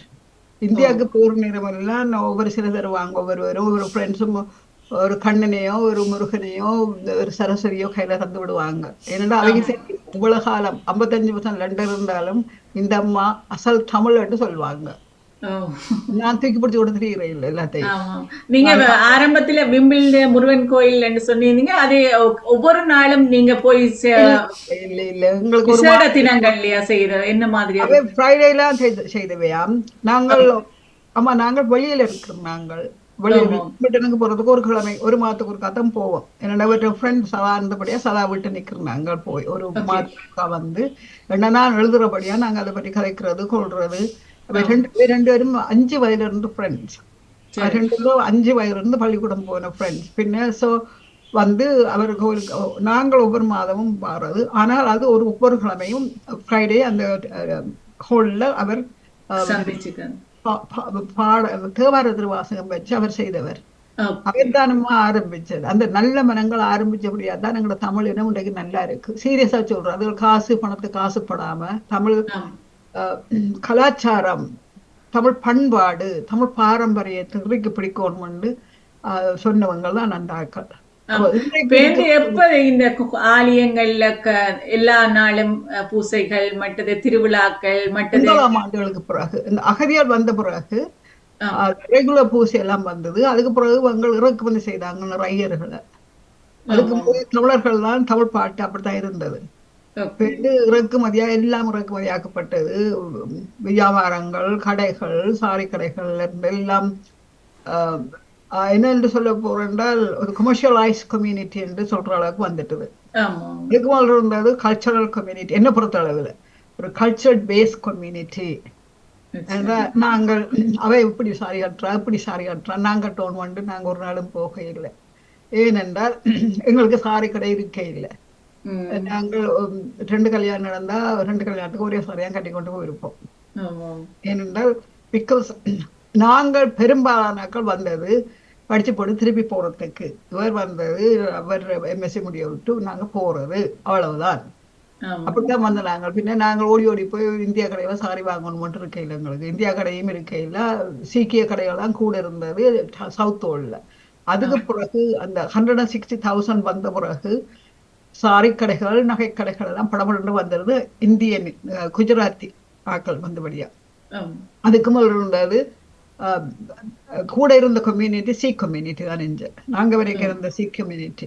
அப்ப இன்னும் ஒன்று சொல்லணும், நாங்கள் தமிழர் ரெண்டு மட்டுமல்ல ஆசியன் கம்யூனிட்டி என்று பார்க்க 91ஆம் ஆண்டு வரைக்கும் குடிசன தொகையில எங்களை பற்றியவங்க எழுதவே இல்லை. குடிசன தொகையில அவங்க பிளாக் அண்ட் ஒயிட் புறவுன்னு போட்டாங்களோ எனக்கு தெரியாது. ஏனென்றால் 91ஆம் ஆண்டு தான் குடிசன தொகுதியில ஏசியன் என்ற ஆக்களை போட தொடங்கினது.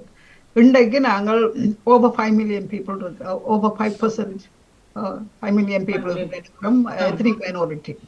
அதுல கூட இருக்கிறவே குஜராத்தி. ஏசியனுக்குள்ள கூட இருக்கிறவை, ஏசியன் ஆக்கள்ல கூட இருக்கிறவை குஜராத்தி. அத யூரோப்பியன்ஸ்ல கூட இருக்கிறவே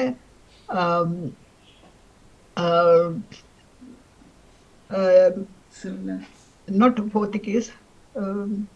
போலந்து துருக்கியா ஃபர்ஸ்ட் கம்யூனிட்டி 300 இருக்காங்க. அப்ப தமிழாக்கள் எத்தனை என்று கேட்கிறாங்க. இப்ப தமிழாக்கள் எவ்வளவு இருந்தென்றால் 83ஆம் ஆண்டு நாங்கள் டெமான்ஸ்ட்ரேஷன் செய்தது கலவரம் வந்தோடனே அப்ப எங்களுக்கு சொல்லப்பட்டது 10,000 தமிழ்ஸ் இன் லண்டன். 1983ல 10,000 தமிழ்ஸ் இன் லண்டன். இன்றைக்கு சொல்லப்படுது 300,000 தமிழ்ஸ் இன் லண்டன். 3 மடங்கா இருக்கு. over 300,000. ஓகே.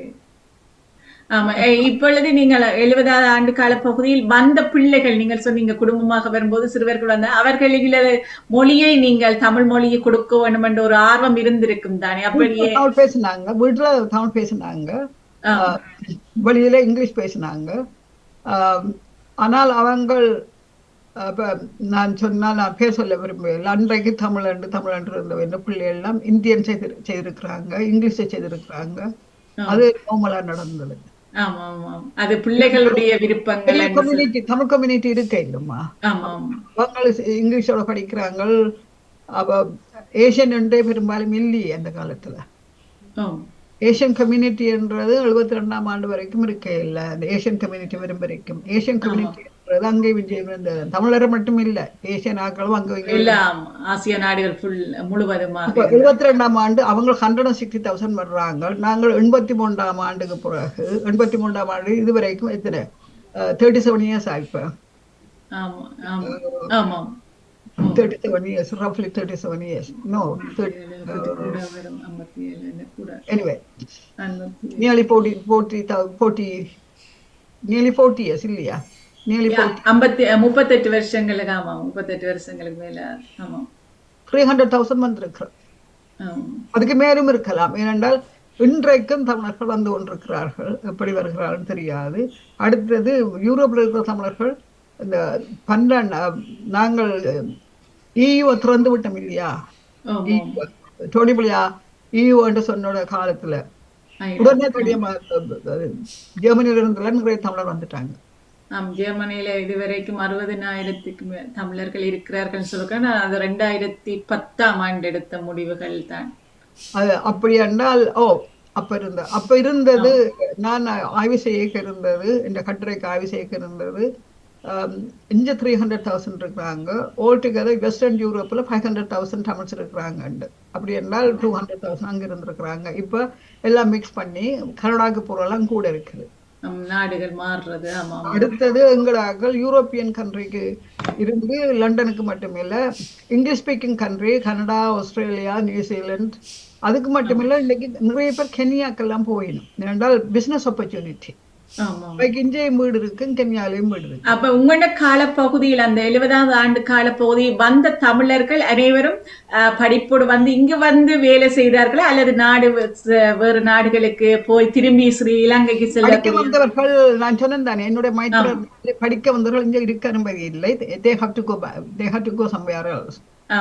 80ஆம் ஆண்டுகளுக்கு பிறகுதான் எங்கள் இந்த போராட்டங்களால அவங்களுக்கு இங்க இருக்க வசதி கிடைச்சது. அதுக்கு முதல் இல்லம்மா, அது திரும்ப வருது. இப்ப இந்த கேசாம கொண்டு வர போறாரு. இங்க படிச்சா நீங்கள் இருக்கலாம் என்று உத்தரவாதம் இல்ல, திரும்பி போகணும். இதுவரைக்கும் நீங்க படிச்சா உத்தியம் எடுக்கலாம், இருக்கலாம். நானு ஆமாம், நாங்கள் உறவுகளை இணைத்துக் கொண்டு பயணிக்கலாம் நினைக்கின்றேன். இயக்குனர் அவர்களும் இணைந்திருக்கிற நடமோகன் அவர்கள் வேலையில் நிற்கின்ற போல இணைந்து கேட்டுக்கொண்டிருக்கிறார். ஆனால் நகுலவதி அவர்களும் அன்மியூட் பண்ணிட்டு காவல அவர் காத்திருக்கிறார். அவர் எடுங்க. மற்றது உங்களுடைய நேரம் எப்படி ஒரு சரி பார்த்து கொள்ளுங்க. ஆமாம், நேரங்கள் ஒரு மணி முடிஞ்சது. இப்ப ஒரு மணி இப்ப எத்தனை மணிக்கு நீங்க விடைபெறணும் சொல்லிட்டு அதுக்குப்படி கோல் எடுங்க. ஏனென்றால் நாங்கள் ஒரு 10 நிமிடங்களுக்குள் விடைபெறலாம். 12:40க்கு நாங்கள் நிகழ்ச்சியை நிறைவு கொண்டு வர வேண்டும். ஏற்கனவே சாந்தினி அவர்கள் அதை காணியிடம் கேட்டிருந்தார்கள். அதை கவனத்தில் கொள்ளுங்கள். விரைவாக பேசுவோம். நன்றி. வணக்கம். வணக்கம் நகுலாவதி அவர்களே. பாருங்க. வணக்கம் சாந்தினி அவர்களே. வணக்கம் விருந்தினர் அவர்களே. நாங்களும் பழைய நாளே இலங்கையில் இருக்கும் போது லண்டன் என்று கேள்விப்படும் போது எங்களுக்கு ஒன்றும் தெரியாது. ஆனால் இங்கே வந்த பிறகுதான் இங்கே என்ன நடக்கிறது என்று இப்போதைய இதுகளை அறிந்து கொண்டேன். ஆனால் நீங்கள் அந்த காலத்தில் எப்படி இருந்தீர்கள் என்றதை சொல்லும் பொழுது ஆச்சரியமாகத்தான் இருக்கும். வெளியில நாங்கள் வெளியில் வேசமும் உள்ளுக்குப்பட்ட கஷ்டங்களும் இன்னும் தான் எங்கள் இலங்கை வாழ் அம்மா அப்பாக்களுக்கு தெரியாமத்தான் பிள்ளைகள் நடந்து கொள்கிறார்கள். அவர்கள் கவலைப்படுவார்கள், கஷ்டப்படுவார்கள் என்றதுக்காக சொல்லாமல் எத்தனையோ பேர் கண்ணீருடனும் அங்க இருந்து ஆசைப்பட்டு லண்டன் என்று வந்து எத்தனையோ பிள்ளைகள் இப்பவும் கஷ்டப்பட்டு கொண்டுதான் இருக்கிறார்கள். இங்கே இப்ப இன்னும் கூட கஷ்டப்படுறாங்கன்னு சொல்லலாம். ஏன்னு சொல்லுங்க, இங்க வர்றவே இப்ப ஸ்டூடெண்டா வந்தாலும் எதிர்பார்ப்புகள் அதுகிட்ட கூட அந்த பேரண்ட்ஸ் வைக்கிறபடியா அவங்க 2-3 வேலை செய்யறது அது கூடாது. அப்ப 40 வயதுலயே அந்த வருத்தம் இந்த வருத்தம் அதுகளுக்கு வருது. அப்ப நான் இதை அட்வைஸ் பண்ணி களைச்சு போனேன். இருந்தால் நீங்கள் வந்து படிக்க அது ஒரு ஸ்ட்ரெஸ்.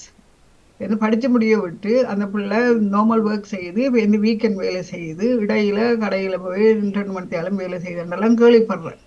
நாங்க இதெல்லாம் இல்லம்மா, இதெல்லாம் இல்ல. சிலர் புரிந்து கொள்வார்கள், சிலர் புரிந்து கொள்வதற்கு முடியாது. இந்த விஷயத்தில் எங்கள் பெற்றோர்கள் எங்களை அப்படி சொல்லவில்லை. சொல்லுவார்கள் ஏதாவது, ஆனா அதற்காக எங்களை வருத்தி இப்படி செய்தியாக திரும்பி வாங்க கொண்டுதான் சொல்லி இருப்பார்கள் அந்த நேரம். ராதாப்பன் சொல்ற இல்லம்மா, ஆனா இவே அம்மா அப்பா நல்லா இருக்கும் இந்த பிள்ளைய செய்யறது. ஒரு தாய் அங்க சொல்லாது 3 மணித்தியாலும் 4 மணித்தியாலும் நெத்திர கொண்டுட்டு மிச்சம் எல்லாம் வேலை செய்யணும் சொல்லாது. ஆனால் இவ அங்க அந்த எங்களின் வாழ்க்கை, தமிழர் வாழ்க்கை 72ஆம் ஆண்டு பிறகு சின்ன பின்னமா போனது. பின்ன அதை சீர்திருத்த உணர்வு தான் எங்கட தமிழ் பிள்ளைகளுக்கு பெரும்பாலான இருக்குமா, இன்னும் இருக்கு. எங்கட மற்ற கம்யூனிட்டியோட நீங்க கம்பேர் பண்ணா எங்கட தமிழ் இளைஞர்கள் ஹார்ட் ஒர்க் மாதிரி வேறு ஆக்கள் செய்கிற இல்லைமா. உண்மை உண்மை உண்மை. எங்களோட ஹார்ட் ஒர்க்கிங் பீப்புள் என்றால் எஜுகேஷன்லையும் சரி பிசிக்கலும் சரி எங்களோட இளம் தலைமுறை எங்களின் மத்திய வயது என்றால் 40-50 வரைக்கும் மட்டும் சொல்லுவேன். அவை கூட நிறைய வேலை செய்யணும். உண்மைதான்.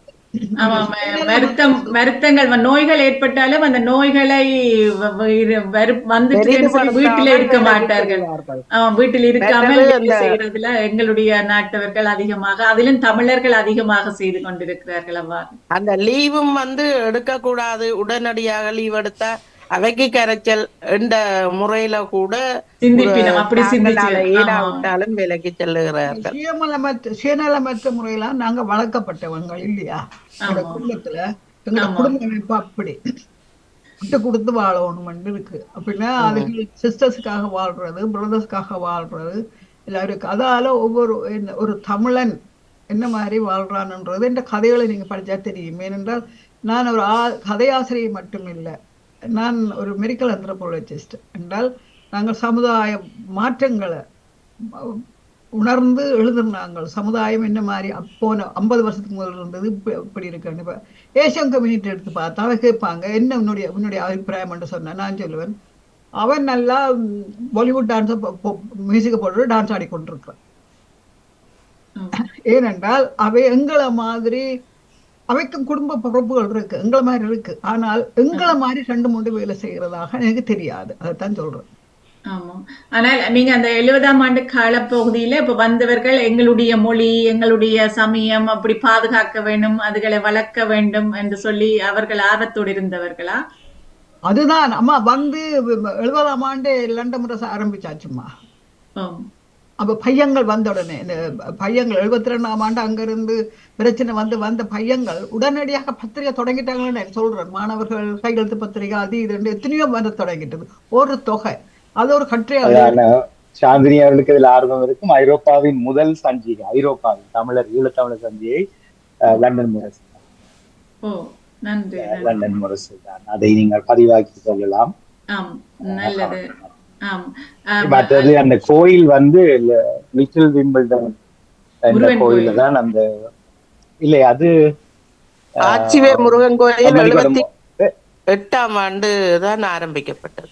ஆச்சிவே முருகன் கோயில் சபாதி பிள்ளை அவர்கள் லிட்டில் விம்பிள்டன்ல இருந்து வழிகிட்டவியல் சபாதி பிள்ளை ரத்னசிங்கம் எல்லாரும் சேர்ந்து வந்து பழமையான ஈழத்தமிழற்ற பிரச்சனையில இப்ப பிரிஞ்சு ரத்னசிங்கம் போய் விம்பிள்டன் பிள்ளையார் கோயிலை தொடங்குறாரு. அங்க இருக்கு பிறகு 2வது கோயிலாக. சமகாலத்துல அதுக்கு முன்னம்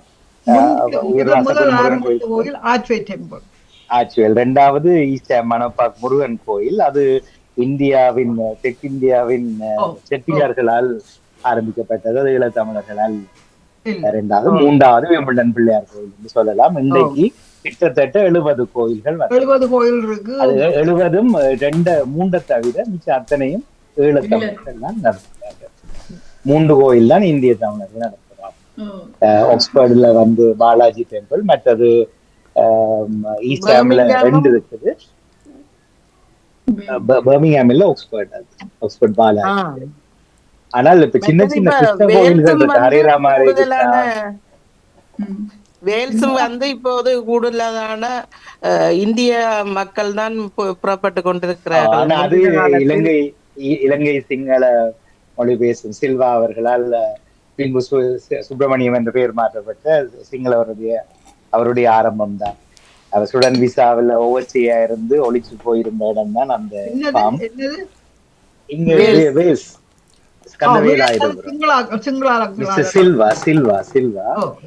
அவர் சுப்பிரமணியம் என்று பேர் மாற்றி வந்தவர் இறந்துட்டார். இப்ப ஒரு பெண் அவர் வழி வந்த ஒரு ஆங்கில பெண் தான் அது கோயிலுக்கு கந்தவேலாயுதபுரம். ஆனால் இவர்கள் எல்லாரும் பாஞ்சு இந்து சமயத்தை தான் வளர்த்தார்கள். இங்க சைவ சமயத்துக்கு ஒரு தடவை ஒன்றும் செய்யல. ஆக இப்ப நொட்டிங்ஹாம்ல மட்டும் சுவிஸ் இந்த கிளை ஒன்று திறந்திருக்கிறார்கள் தமிழில் பூசை வழிபாடு. அதுதான் சொன்னேனே, ஆரம்பத்திலே சொன்னேனே, சைவம் வழக்கத்தான் சபாதி பிள்ளை கோயில் ஆரம்பித்தார். அது இன்றைக்கு சுவாகாவில நிக்குது. ஆமா ஆமா உண்மை உண்மை. மற்றது இந்த கடை வரலாற்றுல நீங்க சவுத் ஹோல் நாங்கள் அப்டன் பார்க்க பெருசாக்கினாங்க. சவுத் ஹோலுக்கு நிகராக நாங்கள் அங்க வரைக்கும் வரையில அப்டம்பாக் இந்தியர்கள் கடை, மற்றது ஈழத்தமிழருடைய முதலாவது கடை வீட்டுல வச்சு ஆரம்பிச்சது வாணி ஏஜென்சி.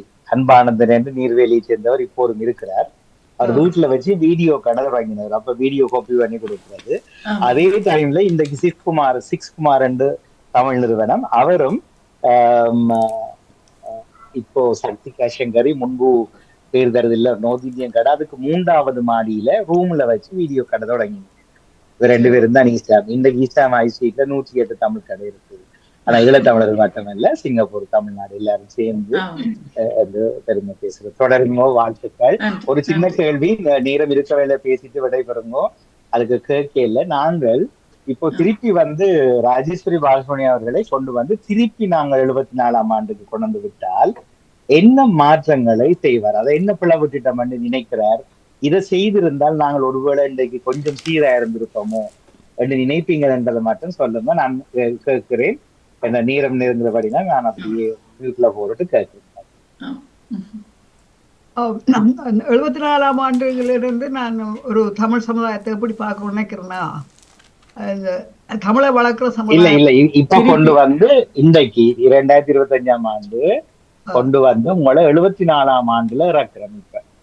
அப்ப நீங்க உங்களோட வாழ்க்கையை ஆரம்பிக்கல. இன்றைக்கு நாங்க சீரழிஞ்சு போயிருக்கோம், அதை ஒத்துக்கொள்ளணும். அவை இதை நாங்க நிவர்த்தி செய்ய என்ன செய்திருக்கலாம் என்று ஒரு குற்ற உணர்வா இருக்கிறீங்க. இதை செய்திருக்கலாமே, இதை செய்யாவிட்டபடியே இன்றைக்கு இப்படி இருக்கிறோமே என்று நினைக்கிறீங்கன்றத இன்றைக்கு இல்லாட்டி இன்னும் ஒரு முறை ஒரு ஆய்வு செய்து சொல்லலாம். பிறகு இன்றைக்கு சுருக்கமான இல்ல ஐயா, இது மறுமொழி என்னென்றால் சமுதாய மாற்றங்களை நீங்க தடுக்க முடியாது. 74ஆம் ஆண்டு பையங்கள் எல்லாம் ஒன்றாத்தான் இருந்தார்கள். இலங்கை மாணவர்கள் சமூகம் என்று ஒன்றா இருந்தது. அதுக்கு பிறகு பார்த்தால் இலங்கையில வந்த குரூப்புகள் மாதிரி இந்தியன் குரூப்புகள் வர்த்தரங்கிட்டு அது இன்னெவிட்டபிள். அப்போ ஒரு சமுதாயம் ஒட்டுமொத்தமாக அவ்வளவு தூரம் பிரிஞ்சு போனால் அந்த லாங் டேர்ம்ல அவையின் முன்னேற்றங்கள் தனிப்பட்ட குழுக்கள் அல்லது தனிப்பட்ட மனிதர்கள் தன்னலம் சார்ந்தா இருக்குமே தவிர ஒரு ஒட்டுமொத்த சமுதாயம் சேர்ந்தா இருக்காது. நாங்க இருந்தது ஒட்டுமொத்த சமுதாயம் சார்ந்த ஒரு வேலைப்பாடு. 74ஆம் ஆண்டு வரைக்கும் நீங்க சொன்ன டேட்டை நான் பாவிக்கிறேன். 74ஆம் ஆண்டு நாங்கள் எல்லாரும் தமிழர். இன்றைக்கு அப்படி இல்லை. நீங்கள் பள்ளிக்கூடமா பிரிஞ்சிருக்கிறீங்கள், ஊரா பிரிஞ்சிருக்கிறீங்கள், சாதியா பிரிஞ்சிருக்கிறீங்கள், சில சமுதாயம் கிறிஸ்டியனா பிரிஞ்சிருக்கீங்க, ஊரா பிரிஞ்சிருக்கிறீங்கள். அந்த வேரியேஷன் ஹண்ட்ரட்ஸ் ஆஃப் வேரியேஷன் இருக்கு. அதுக்குள்ள இருந்து நாங்கள் 74ஆம் ஆண்டுக்கு போனால் நாங்கள் so proud to be Sri Lankan, we were proud to be Ceylonese. அப்ப சிலோடா தான் இருந்தது. 72ஆம் ஆண்டு மாறி கொஞ்ச காலம் வரைக்கும் சிலோடன்ற பேர்லாம் இருந்தது. 74ஆம் ஆண்டு வரைக்கும் வந்திருந்த தமிழர் ஒரு பசிவ் மைண்டட், அதாவது இன்றைக்கு இருக்கிற வயலண்ட் ஆக்கள் அடிக்கணும் இல்லை, மற்றவனை விட கூட வரணும்ன்றது அது ஒரு வயலன்ஸ். அந்த காலத்துல இல்லை. என்னென்றால் பெரும் 98% தான் ப்ரொஃபஷனல் பீப்புள். ஒரு ஆள் பொறாப்பட ஒன்றும் இல்லை. ஒரு தமிழன் கூட 2 வீடு வாங்கின எங்களுக்கு தெரியாது அந்த காலத்துல. They are so happy with the 3 bedroom house and 2 children or 3 children. அதுகள் படிக்கிறதுகள் இவை வேலைக்கு போயிட்டு நல்லபடியா கார்டியன் பேப்பர் படிச்சுட்டு லண்டன் முரசு படிச்சுட்டு அதுக்கு பிறகு விழுந்தடிச்சு ஓடி போய் சவுத் ஹோல்ல குமுதமும் கல்கியும் கனியாளியும் வாங்க தொடங்கினோம்.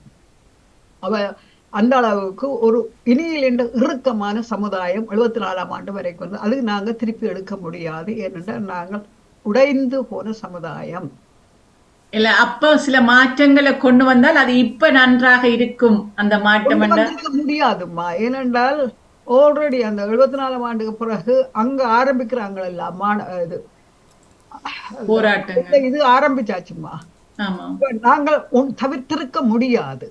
ஏனென்றால் நாங்கள் பவர்லெஸ். எங்களில் இருந்து நான் என்ன கேட்கிறேன் என்றால், துணிகரமாக இயக்கங்கள் இங்க வளர்றதை நீங்க நிறுத்தி இருந்தீங்க. அமைப்புகளா பலவழுது தமிழ் கவுன்சில் ஆஃப் ஸ்ரீலங்கா ஒன்றை தொடக்கி இந்த நாட்டு அரசாங்கத்தோட சேர்ந்து வேலை செய்து ஒரு சமூகத்தை கட்டி அமைச்சிருந்தா இன்றைக்கு அதுல ஒப்புக்கொள்ளாதவர்கள் வெளியேற்றப்படுகிற சூழல்ல இந்த நாட்டுல நாங்கள் ஒரு பெரிய அரசியல் அதிகாரத்துல இருந்திருக்கோம்.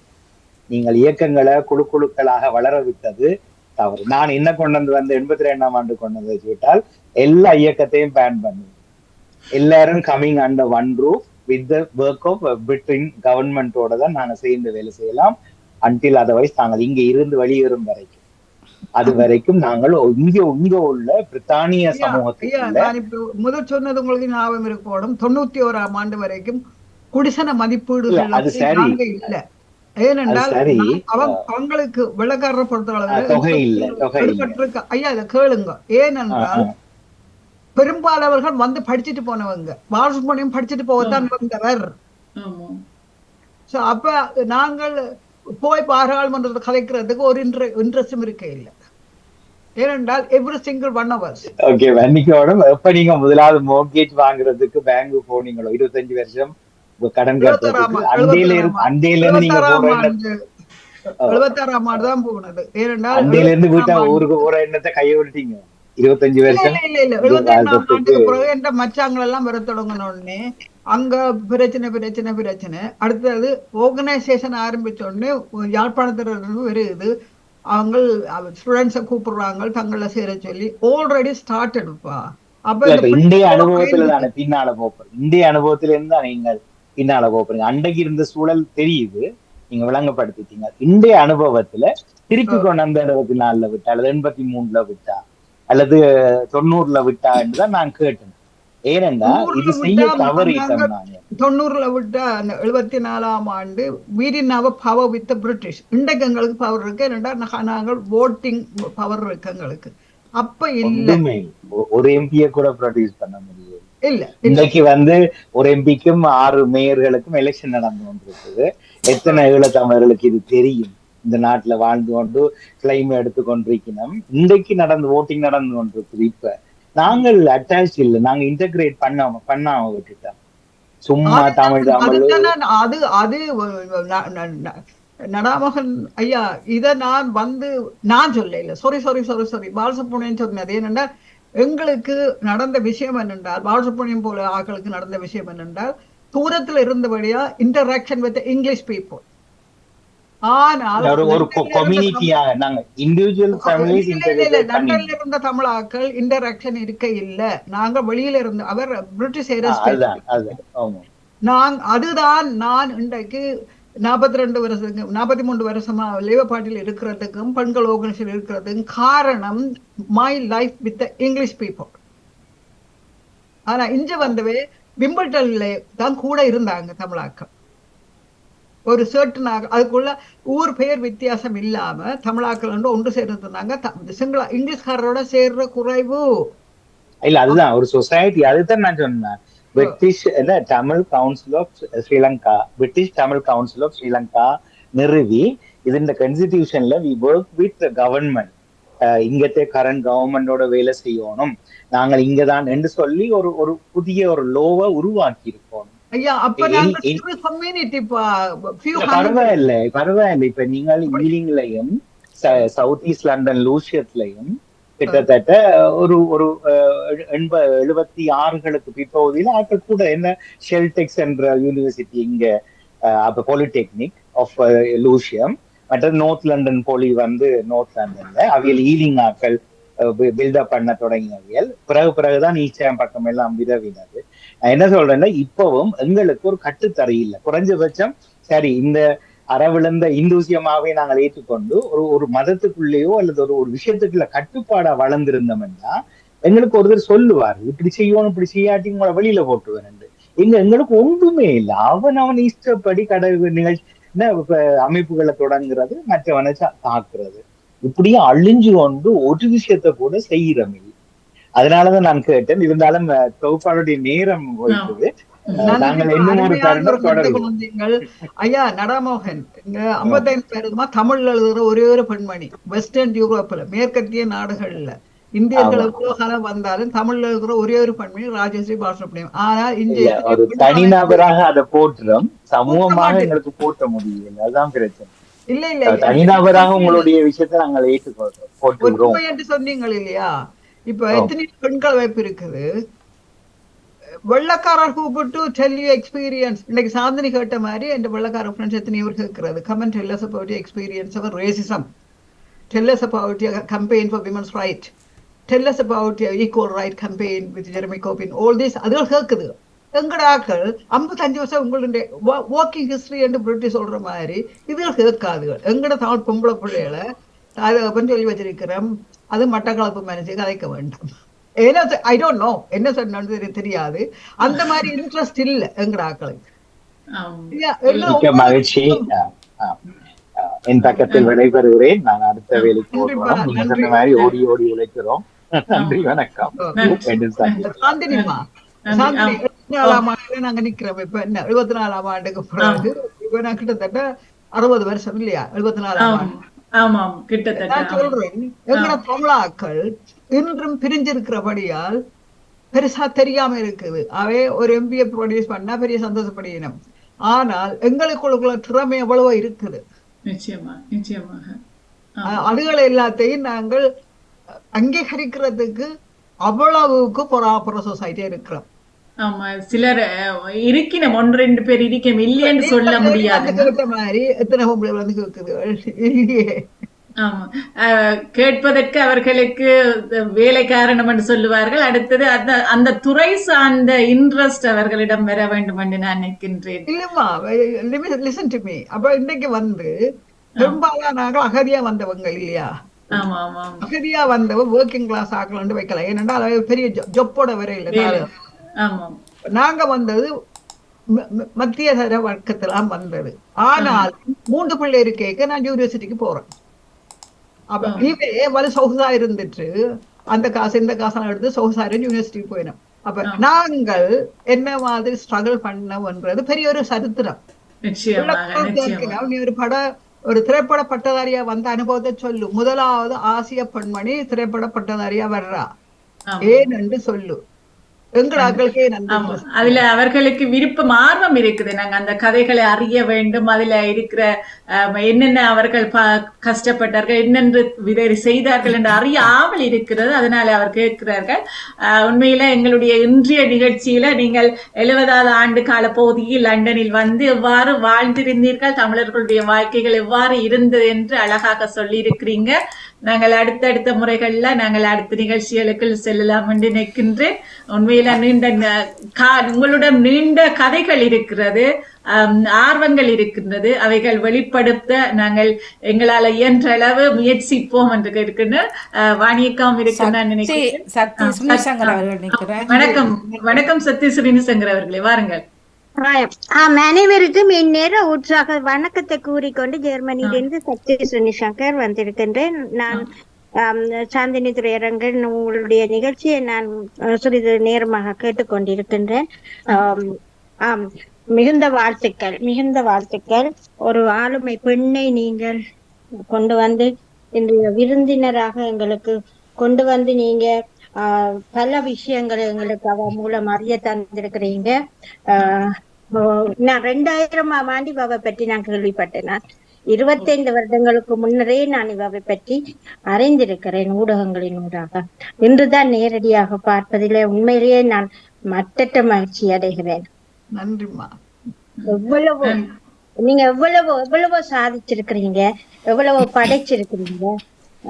ஆனாலும் எப்போதான் இந்த பிரதேசவாதம் ஒழிய போகிறது என்ற கேள்வியோடு உங்களுக்கு மிகுந்த வாழ்த்துக்கள். அது ஒரு சிலரிடம் மட்டும் இருக்கின்றது என்று நான் நினைக்கிறேன். அதை ஒரு புறம் தள்ளிவிட்டு நாங்கள் கடக்க வேண்டியதை கடக்க வேண்டியதுதான் என்று நினைக்கின்றேன். நன்றி ஸ்ரீனிசங்கர் அவர்களே, மிக்க நன்றி. கேட்டுவிட்டு உடன் வந்து இணைந்தமைக்கு நன்றி, வணக்கம். நன்றி நன்றி.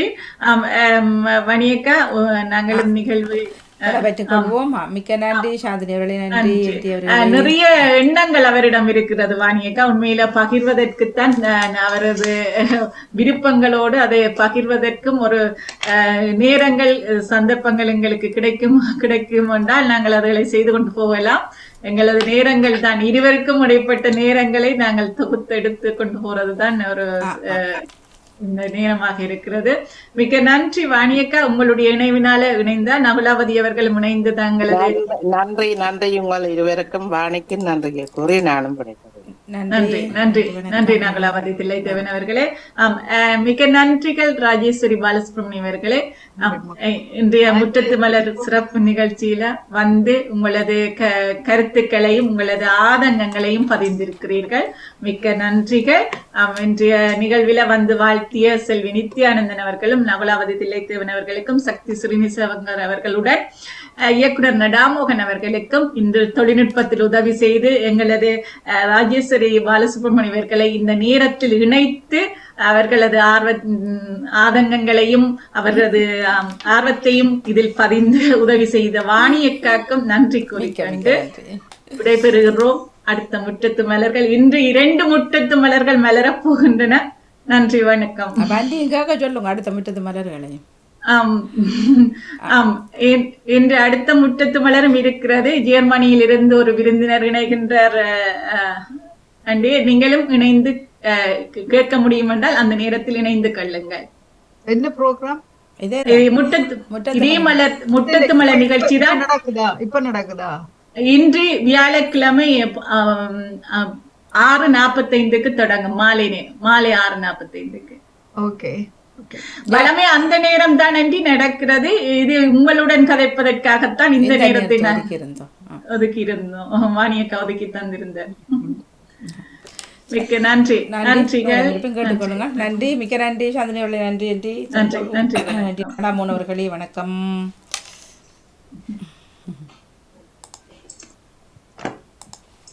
ஆமா.